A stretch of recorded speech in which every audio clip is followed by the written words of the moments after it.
Stop. You haven't subscribed to the channel yet. Subscribe now. We have new stories every day. Now, let's go. The late autumn sun cast long shadows through the towering maple trees that lined Rosewood Heights, a quiet suburban street on the outskirts of Westbridge, Massachusetts.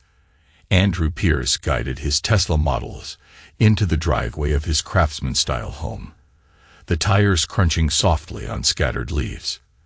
The house, a handsome two-story with dark green shutters and a wraparound porch, had been his and Elise's dream when they bought it 3 years ago.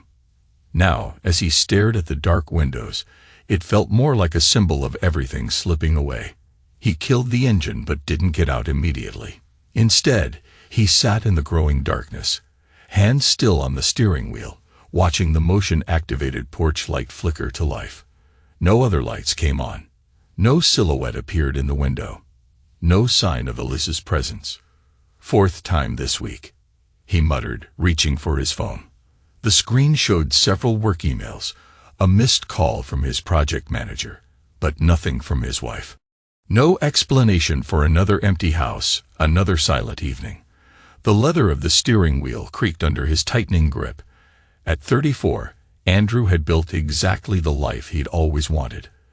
A successful career as a civil engineer, a respected position at one of Westbridge's top firms, a beautiful home, and, until recently, what he'd thought was a solid marriage. He'd worked hard for all of it, especially that last part. But lately, that achievement felt like sand slipping through his fingers. He grabbed his laptop bag from the passenger seat and stepped out into the crisp evening air. The neighborhood was quiet except for the distant sound of children playing and the rustle of leaves in the wind. 3 houses down, Diane Ju was unloading groceries from her SUV. She caught his eye and waved. "Evening, Andrew," she called out. No Elise again. The concern in her voice made his jaw tighten. Were the cracks in his marriage that obvious now? "Working late," he replied, managing a casual smile. "You know how it is with these marketing types." Diane's expression flickered with sympathy before she nodded. "Tell her to take a break sometime. All work and no play isn't good." Andrew just nodded again, already turning toward his front door. He didn't want to see that look on another neighbor's face. Didn't want to defend Elise's absences, especially when his own doubts were growing louder every day. The house was cool and silent when he entered. Motion sensors triggered the foyer lights, illuminating the space that had once buzzed with Elise's energy. He remembered how she used to greet him at the door, eager to share stories about her day or show off a new decoration she'd found. Now, the only thing greeting him was the echo of his own footsteps on the hardwood floors. "Elise?" he called, his voice bouncing off the walls. The silence that answered was expected, but it still stung. In the kitchen, he loosened his blue silk tie, a birthday gift from Elise last year, and surveyed the space. Everything was exactly as he'd left it that morning.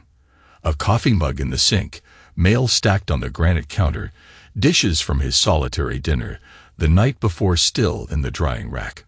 No sign that Elise had been home at all. He reached for his phone again, thumbs hovering over the keyboard. The last message he'd sent her, "Have a good day. Love you," still sat unanswered. He started typing "working late" again, then deleted it. "Missing you." Delete. "When are you coming home?" Delete. Finally, he settled on, "Hey, you coming home soon?" The message showed as delivered but not read. He dropped the phone on the counter with more force than necessary and walked to the refrigerator. Inside, the shelves told the story of their changing marriage. Gone were the fresh ingredients Elise used to buy for their cooking adventures. Instead, he found takeout containers, meal prep boxes, and a 6-pack of craft beer he'd purchased to fill the void. He grabbed a beer and leaned against the counter, trying to ignore the knot forming in his stomach. The kitchen had once been their favorite room, the heart of their home. He could almost see Elise as she used to be, dancing around the island while she cooked, her brown hair swinging, green eyes sparkling as she talked about her day. That version of his wife, energetic, present, loving, seemed to fade more with each passing month. It had all started subtly, right after her promotion to senior marketing manager last year. He remembered how proud he'd been when she got the news, how he'd surprised her with champagne and her favorite Thai takeout. "You deserve this," he told her, raising his glass in celebration. "You've worked so hard, Elise. I know you'll be amazing." She beamed at him then, face flushed with excitement. "I couldn't have done it without your support, Andrew. You've always believed in me." That memory burned now. He'd supported her ambitions, encouraged her to chase her dreams. When the late nights started, he'd understood. When she missed dinner plans with friends, he'd defended her. When she stopped sharing details about her day, he told himself she was just stressed, adjusting to new responsibilities. His phone buzzed against the counter. Hope flared, then died, just his calendar app, reminding him of tomorrow's project meeting with the City Planning Commission. "Enough," he muttered, pushing away from the counter. If Elise wasn't going to come home, he might as well be productive. Upstairs, their bedroom was a study in contrasts. His side remained pristine, bed made with near-military precision, clothes hung neatly in the closet, nightstand clear except for a book and reading glasses. Elise's side looked like a hurricane had hit it. Tangled sheets, clothes draped over a chair, a nightstand cluttered with water glasses, fashion magazines, and scattered jewelry. He changed out of his suit, hanging it carefully in the closet next to the others. The row of empty hangers on Elise's side caught his eye. Too many empty hangers for someone who claimed to be working late at the office. Dressed in jeans and a comfortable Henley, he began gathering scattered water glasses and magazines. Cleaning had always been Elise's domain, but lately, like so many other things, it had fallen to him. He didn't mind the actual work. His natural tendency toward order made it almost satisfying, but the reason behind it gnawed at him. In the home office, the chaos was worse. Papers covered the desk, mail spilled from a forgotten inbox, and sticky notes dotted the walls in Elise's hasty scrawl. As he sorted through the mess, something slipped from between two unopened bills, a glossy postcard showing a luxurious beach resort. He almost tossed it on the junk pile until the text caught his eye. "Join us for Melissa's last hurrah. Saturday night at Club Arcadia, 8 p.m., until the bride says stop. RSVP to Diane by Thursday. Don't forget your party shoes. This night will be legendary." The knot in his stomach turned to ice. Saturday night. Tomorrow night. The same night Elise had told him she was having dinner with her parents. "There has to be a mistake," he said aloud, but even as the words left his mouth he knew. This wasn't a mistake. This was proof. He sank into the office chair, studying the postcard more carefully. Club Arcadia was known for its upscale vibe, popular among young professionals and the party crowd, a place that hosted exclusive events, a place where secrets lived. His hands were steady as he picked up his phone, scrolling through recent messages from Elise. There it was from 2 days ago. "Elise, Mom invited us for dinner Saturday. I told her you're busy with that project deadline, but I'll go." "Miss family dinners," he'd replied. "Tell them I'm sorry to miss it. Give them my love." Her response, "Will do. Don't work too hard." Red heart emoji. The casual deception made his chest tight. How easily she'd lied, how readily he'd accepted it. Were there other lies he'd missed? Other deceptions he'd chosen not to see? His phone buzzed again with a new message from Elise. "Still at the office. Don't wait up." Heart emoji. The heart felt like a mockery now. Another lie, wrapped in a show of affection. As he stared at the message, a memory surfaced. Elise, 2 weeks ago, laughing at something on her phone during dinner. When he'd asked what was funny, she quickly turned the phone face down. "Just work stuff," she'd said. "You wouldn't get it." Before he could respond, another text arrived. "Might crash at Diane's if it gets too late. These reports are killing me." Andrew's fingers tightened on the postcard until it crumpled at the edges. Each lie felt like another crack in the foundation of their marriage, spreading and deepening until the whole structure threatened to collapse. He opened his laptop, pulling up the browser. Club Arcadia's website appeared, sleek and sophisticated, all dark colors and moody lighting. The venue boasted multiple levels, private rooms, and an exclusive clientele.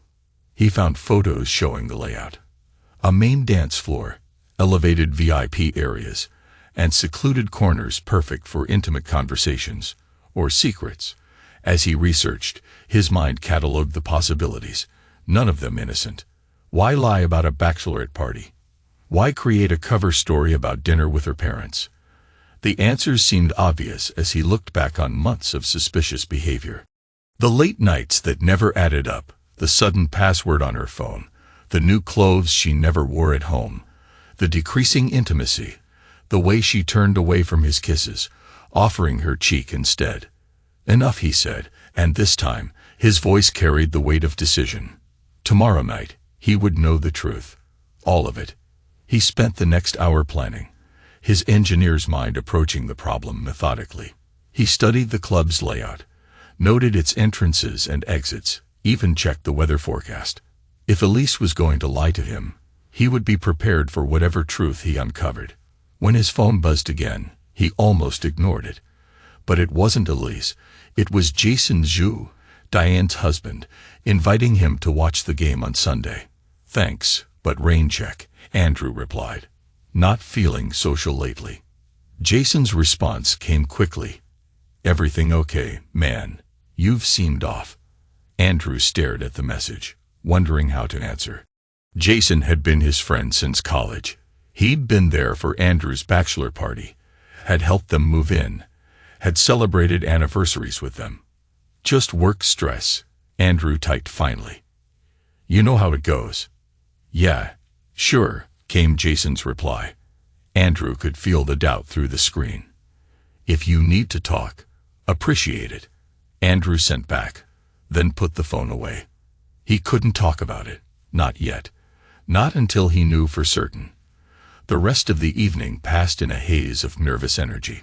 He ordered dinner but barely touched it, his appetite destroyed by the churning in his stomach.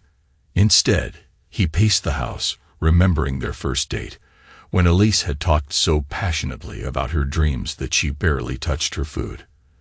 Their wedding day, her eyes shining with tears as she promised to love and honor him. The day they'd bought this house, and she'd spun through empty rooms, planning their future. The gradual changes of the past year, each one small enough to dismiss, yet forming a pattern he could no longer ignore. Around midnight, he heard her key in the lock. He was already in bed, lights off, breathing carefully regulated.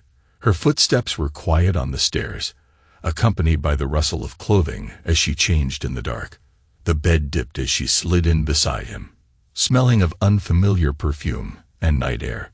She didn't reach for him, didn't whisper goodnight, just settled on her side, leaving the usual careful space between them. Andrew lay awake long after her breathing had evened into sleep, staring at the ceiling. The postcard sat in his nightstand drawer like a time bomb, ticking away the hours until tomorrow night, until the truth. His last thought before sleep finally claimed him was of Elise's face, not as it was now, guarded and distant, but as it had been when they first met, open, loving, real. Tomorrow, he would find out if that woman still existed or if she had been replaced by someone he no longer recognized. In the darkness, his resolve hardened into certainty. Whatever he discovered at Club Arcadia, there would be no going back. The neon lights of Club Arcadia sliced through Westbridge's Saturday night darkness, casting electric blues and purples across the line of eager partygoers. Andrew Pierce stood in the shadows of a neighboring building, watching. He'd chosen his outfit carefully, dark gray blazer, black button-down, designer jeans, blending seamlessly with the young professionals flooding the trendy district. Music thumped through the club's walls, its bass line matching the furious rhythm of his heart. He checked his phone one last time. No new messages from Elise, just the lies about dinner with her parents. Each deception felt like another nail in their marriage's coffin. You got this, he muttered to himself, straightening his blazer. The weight of his wedding ring felt strange, almost foreign. He considered taking it off, then decided against it. Let her see it. Let her remember what she was throwing away. The line moved steadily as a bouncer, a towering man with shoulders like granite, checked IDs with mechanical precision. Andrew studied the crowd, noting the mix of bachelor parties, birthday celebrations, and regular clubgoers. A group of women in matching pink sashes caught his attention but proved to be the wrong party. When he reached the front, Andrew pulled out his driver's license along with a folded 100 tucked discreetly beneath it. Private events tonight. The bouncer rumbled, his voice solid as his frame. Andrew met his gaze. I know. Reynolds' party. Reynolds' party is in the Azure room, the bouncer said, studying the ID. His eyes flicked to the money, then back to Andrew's face. You on the list. Should be under Pierce. The bouncer made a show of scrolling on his tablet, though Andrew knew his name wouldn't be there. This was where the tip would do its work. After a moment, the bouncer gave a curt nod. Welcome to Arcadia, Mr. Pierce. Azure rooms upstairs, first right past the main bar. Inside, the club was a labyrinth of shadow and light. The main floor sprawled out below a mezzanine level, while private rooms and VIP sections encircled the perimeter. Andrew took a position at the main bar, giving himself a clear view of both the entrance and the upper-level rooms. A bartender with electric blue hair approached. What's your poison? Bourbon neat, Andrew replied. Woodford Reserve if you have it. Starting strong, she commented, pouring from a top-shelf bottle. Tab or cash? Tab. Name's Pierce. She slid the drink across the polished bar. Rough night ahead. Andrew took a slow sip, letting the bourbon burn. You could say that, she shrugged. Just remember, whatever brought you here, it's probably not worth murder. He almost smiled. Noted. She moved away to help other customers, leaving Andrew to his surveillance. On the dance floor, bodies moved to the pulsing electronic beat. In one of the VIP sections, he spotted a group of women in silver sashes, still not Melissa's party. His phone vibrated. Another message from Elise. Having dinner with Mom and Dad. They send their love. Don't wait up. Might stay over for Dad's special breakfast. The casual complexity of her lies twisted his stomach. She clearly planned this cover story, layer by layer. How many others had she spun over the months? A commotion at the entrance drew his attention. A large group was arriving. Women in black dresses with gold sashes proclaiming Melissa's last night in glittering script. Andrew's grip tightened on his glass as he watched them file in. Then he saw Elise, wearing a black dress he'd never seen before, hugging her curves in a way that made his chest ache. Not with desire, but with the realization that she hadn't bought it for his eyes. Her brown hair fell in styled waves, makeup flawless, laughing at something one of her friends said. Looking good, ladies. The voice that cut through the noise was smooth as oil. Gavin Price appeared behind the group, wearing a perfectly tailored suit. Everything about him screamed money and privilege, from his expertly styled hair to his Italian leather shoes. Andrew remembered meeting him at Elisa's company holiday party last year. The way he dominated conversations, the way his gaze had lingered on Elise. Now Gavin moved through the group like a shark through water. He reached Elise and slipped an arm around her waist, leaning down to whisper something in her ear. She didn't pull away. Instead, she laughed and leaned into him. Another round, the bartender asked, noticing Andrew's empty glass. Double, he said, his voice rough. She poured without comment, her eyes following his gaze to the group. Ah, that kind of night. Andrew watched as Gavin guided the party toward the Azure room upstairs, his hand never leaving Elisa's lower back. They disappeared up the stairs, but not before Andrew saw Gavin lean in for another whispered exchange that made Elise giggle and playfully swat his arm. The second bourbon went down faster than the first. Andrew pushed away from the bar, his movements steady despite the rage building in his chest. He took the stairs slowly, each step measured, each breath carefully controlled. Music spilled from the Azure Room's open doors, along with laughter and the clink of glasses. Andrew positioned himself just outside, watching through the gap. The space was intimate, with plush booths and a small private bar. Bottles of champagne arrived with sparklers, drawing cheers from the group. Through it all, Gavin stayed close to Elise, finding excuses to touch her. A hand on her shoulder, fingers brushing her arm, lips near her ear. To Melissa's last night of freedom. One woman shouted, to finding true love. Another added, and the group echoed the sentiment. Gavin's voice cut through the celebration. To taking what you want, when you want it. His eyes locked with Elise's, and something in their shared look, intimate, knowing, made Andrew's decision crystallize. He stepped forward. "Nice party," he said, voice carrying over the music. "Interesting choice for a family dinner, Elise." Everything stopped. Laughter died. Conversations halted. Elise's face turned pale as she registered his presence. The other women looked from him to her with growing unease. "Andrew." Elise stammered, standing quickly. Her champagne glass tipped, spilling across the table. "What are you doing here? Funny. I was about to ask you the same thing."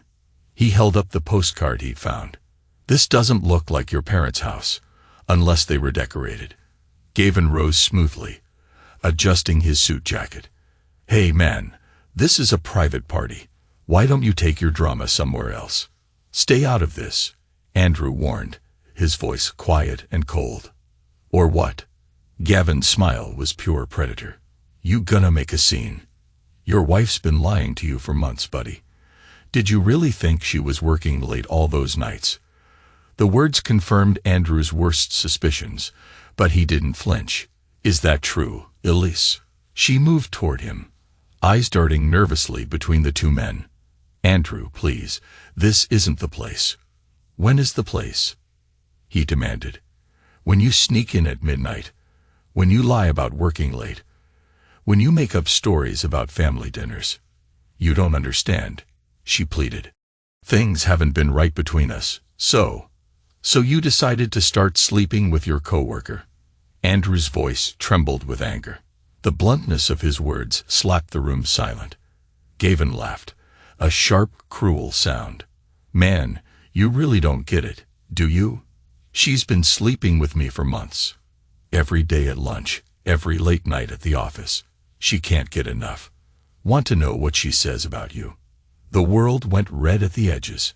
Andrew's fist connected with Gavin's jaw before he consciously decided to swing. The impact sent shockwaves up his arm, but the satisfaction of feeling the crack under his knuckles was worth it. Gavin stumbled backward, knocking over a table loaded with drinks. Women screamed. Security rushed forward, but Gavin recovered quickly, launching himself at Andrew with a snarl. They crashed into the railing overlooking the dance floor, trading punches. Gavin had height and reach, but Andrew had months of betrayal fueling every blow. He blocked a wild swing and drove his fist into Gavin's ribs, feeling something give with a sickening crunch. "Stop it!" Elise screamed. "Both of you, stop!" Gavin tried to grapple, using his size, but Andrew wrenched free with a sharp elbow to Gavin's sternum. Another punch landed square on Gavin's nose, producing a spray of blood and a howl. The bigger man went down hard, sprawling across the VIP floor. Security finally reached them, but Andrew was already stepping back, knuckles bloody, mind crystal clear. He looked at Elise, who stood frozen among the spilled champagne and shattered glasses. "How long?"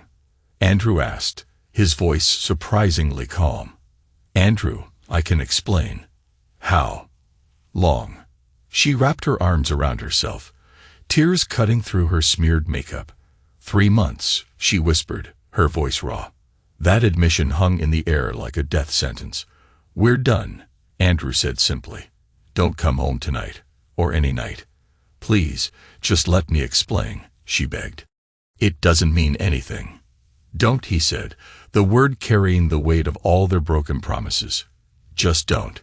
You can't throw away our marriage." She cried out. "We have 8 years together." "I didn't throw it away," he replied coldly. You did. Every time you lied. Every time you chose him. Every time you made me doubt my sanity while you kept up this facade. It's not that simple. It is that simple, he insisted. He looked at her, really looked at her, and saw not the woman he married but a stranger. Goodbye, Elise. He turned and walked away, ignoring her calls, ignoring the chaos behind him, ignoring everything but the need to leave. Security trailed him out, but he kept going toward his car. Behind him, Elise called his name, her voice breaking. He didn't look back, didn't slow, didn't show any sign he heard her. In his car, he sat for a long moment, hands gripping the wheel until his knuckles turned white. The scene replayed in his head. Gavin's taunts, Elise's lies, the satisfying crunch of his fist against that smug face. But beneath the anger was a colder truth. Certainty. His phone lit up with messages from Elise. Please let me explain. It's not what you think. Come back. We need to talk. I love you. Please don't do this. I'll do anything to fix this. He deleted them all without reading further, then blocked her number. There would be no explanations, no excuses, no second chances. Some betrayals couldn't be forgiven. Some trust couldn't be rebuilt.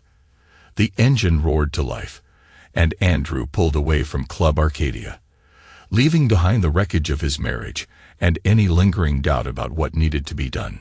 Tomorrow would bring lawyers and divorce papers, but tonight he was finally free of her lies. Sunday morning arrived with harsh clarity, sunlight slicing through the kitchen windows of a house that no longer felt like home. Andrew sat at his desk in the home office, a cup of black coffee growing cold beside him as he stared at the empty driveway. Elise's parking spot remained vacant, as it had for too many nights over the past months. Only now he knew the real reason. His phone was silent since he'd blocked her number, but his email wasn't. 23 messages from Elise, their subject lines a desperate progression. Please read this. We need to talk. Don't throw everything away. I can explain everything. Please, Andrew. He selected them all without opening a single one and hit delete. The action felt final, like cutting a cord that had been strangling him for months. The doorbell rang at 9 a.m. sharp. Through his security camera, Andrew saw Pamela Wu standing on his porch. She looked every inch the ruthless divorce attorney she was reputed to be. A short woman in a perfectly tailored navy suit, steel-rimmed glasses, and an air of unshakable competence. Mr. Pierce, she greeted, stepping inside with brisk efficiency. I appreciate you meeting on a Sunday. Thank you for coming, he replied, leading her into the kitchen where fresh coffee waited. I want this handled quickly. Pamela set her briefcase on the counter, accepting the coffee he offered. In my experience, the first 48 hours after discovery are crucial. Have you changed the locks? Not yet. She handed him a business card. Call this locksmith. He's discreet, available 24/7, and doesn't ask questions. Do it today. Andrew nodded. What else should I? The front door burst open, cutting him off mid-sentence.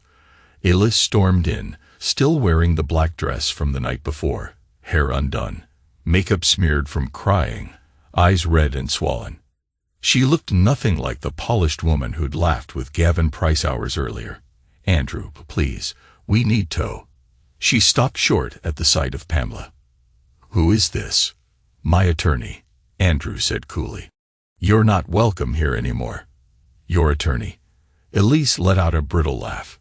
It hasn't even been 12 hours. Do you just have her on speed dial? Pamela stood, somehow making the kitchen feel crowded despite her small frame. Mrs. Pierce, I suggest you leave immediately. Any further communication should go through the proper legal channels. Legal channels. Elise's voice took on a hysterical edge. I made one mistake. Andrew, one mistake. You can't throw away 8 years over one mistake. 3 months, Andrew corrected, gripping his coffee mug to keep his hand steady. That's what you admitted last night. 3 months of lying. 3 months of sneaking around with Gavin. That's not a mistake, Elise. That's a campaign. You don't understand. She pleaded, stepping closer. Gavin means nothing to me. He was just there. I was lonely, and you were always so focused on work. Don't you dare blame this on me, Andrew said. I supported you. I defended you when friends questioned your late nights. I believed you when you said you were adjusting to your promotion. I'll tell you everything. Elise offered desperately. Every detail. Just give me a chance to explain. We can fix this. Pamela cleared her throat. Mrs. Pierce, are you aware that Massachusetts is a no-fault divorce state? While your infidelity will influence settlement negotiations, it isn't required to dissolve the marriage. Elisa's face hardened, tears giving way to calculation. Fine, you want to play hardball. I get half of everything. The house, the savings, your pension.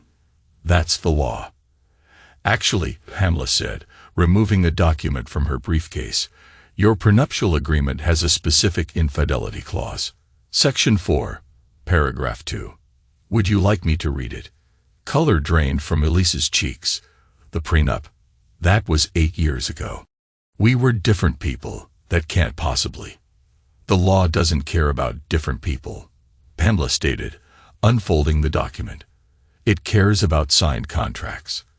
And you signed this one. Right here on page 12, below the clause stating that any infidelity results in immediate forfeiture of all joint assets. You can't be serious, Elise whispered, turning to Andrew. You can't be serious.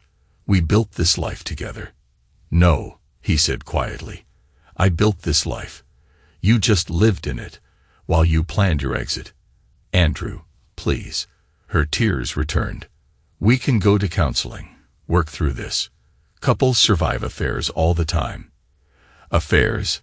His laugh held no humor. Is that what you call sleeping with your coworker every day at lunch?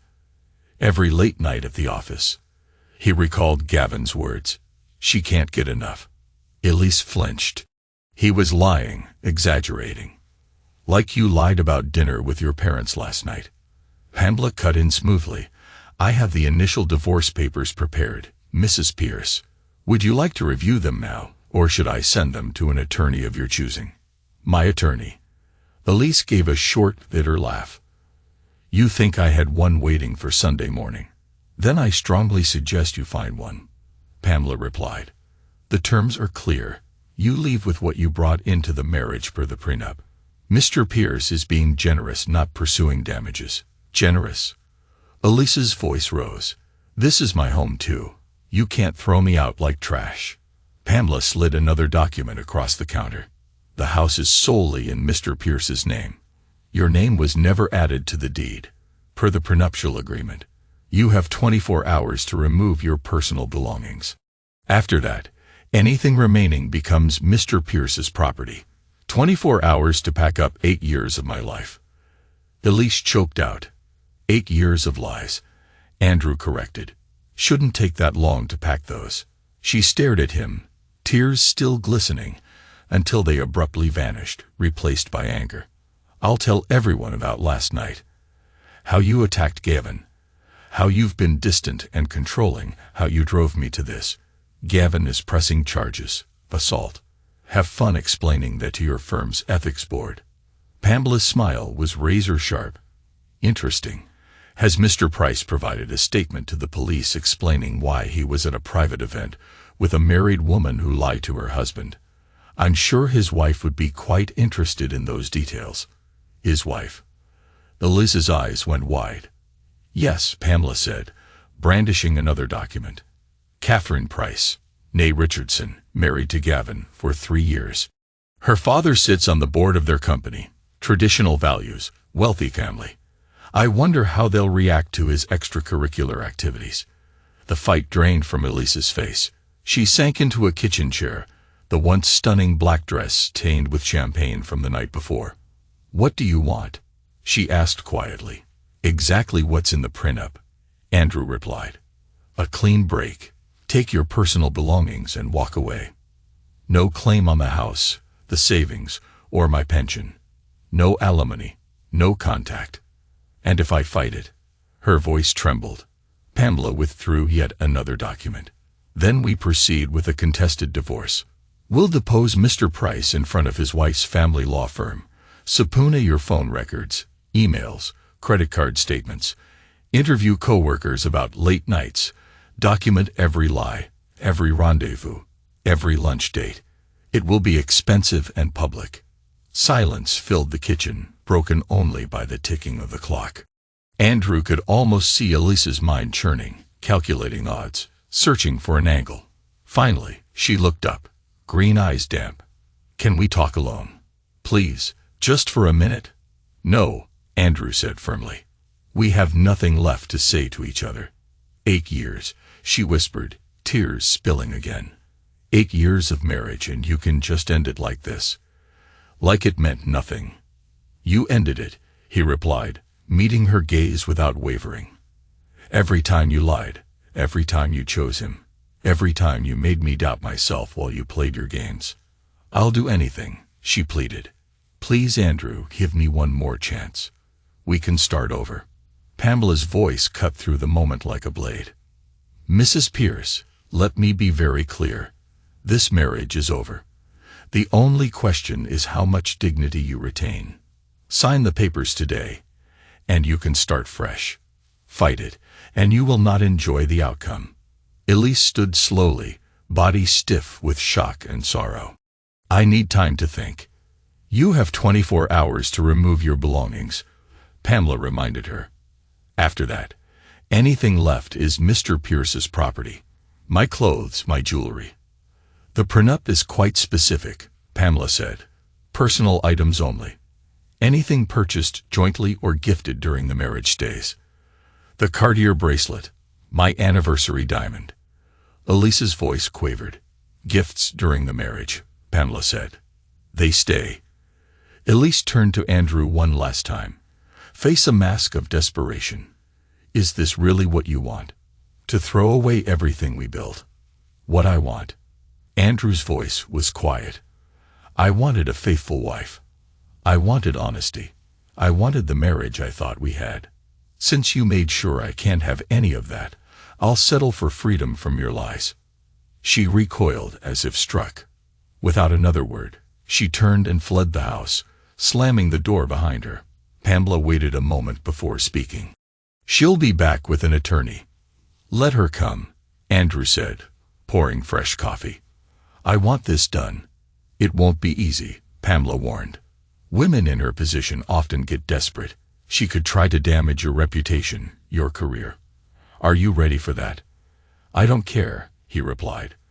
"My reputation can handle the truth. Hers might not." A flicker of admiration crossed Pamela's face. "I like your attitude, Mr. Pierce. Now let's go through these papers line by line. I want to make sure you're protected." They spent the next 3 hours reviewing documents, planning strategies, and preparing for every possible move Elise might make. Pamela was thorough, anticipating tactics Andrew hadn't even considered. "She might claim emotional abuse," Pamela said at one point. "It's common when the prenup is strong. We'll need character witnesses, friends, family, coworkers. I have plenty," Andrew assured her, thinking of Jason and Diane and others who'd questioned Elise's behavior long before he had. "Excellent. And your home security system records comings and goings?" "It does. I have months of data." "Perfect. Now about Mr. Price." A sudden knock interrupted them. Andrew checked the security feed. Gavin Price himself stood at the door, nose badly bruised and swollen. Pamela raised an eyebrow. "Right on schedule. Shall we?" Andrew opened the door, but stood blocking the entrance. Gavin, in casual clothes that did little to hide his obvious discomfort, glared at him. "We need to talk," Gavin said, voice nasal from his injured nose. "No, we don't," Andrew replied, starting to close the door. "I'm pressing charges," Gavin announced. "Assault and battery. You're looking at jail time, Pierce." "Mr. Price," Pamela said, stepping into view. "I'm Pamela Wu, Mr. Pierce's attorney. I was about to call your wife's family firm regarding your deposition in the divorce proceedings. This saves me a phone call." Divorce proceedings. I'm not involved in their divorce, Gavin protested. Oh, Pamela's smile was chilling. So you weren't sleeping with Mrs. Pierce, weren't meeting her for lunch dates, weren't at Club Arcadia last night, publicly announcing your relationship. That's not. I mean, she, Gavin stammered. Press charges if you like, Andrew said quietly. But remember, court records are public. Every detail will come out. Every lie, every meeting, every text. How do you think Catherine's family will react? Gavin's expression cycled from anger to calculation to fear. Without another word, he turned and left, shoulders slumped. Well done, Pamela said as Andrew closed the door. Now, where were we? The rest of the day was a blur of paperwork and preparation. When Pamela finally left, Andrew felt exhausted but resolute. He wandered the house, really seeing it for the first time since the night before. Photos of happier times mocked him from the walls. One by one, he took them down and placed them in a box. Wedding photos, vacations, holidays, 8 years of memories, all tainted. His phone buzzed. A text from an unknown number. Elise, using someone else's phone. I'm coming tomorrow with boxes. Please don't make this harder than it has to be. He blocked that number too. The locksmith, James, from Pamela's recommendation, arrived an hour later and changed every lock, reprogramming the security system with quiet efficiency. All set, Mr. Pierce, he said, handing over the new keys. Garage codes changed too. Thank you.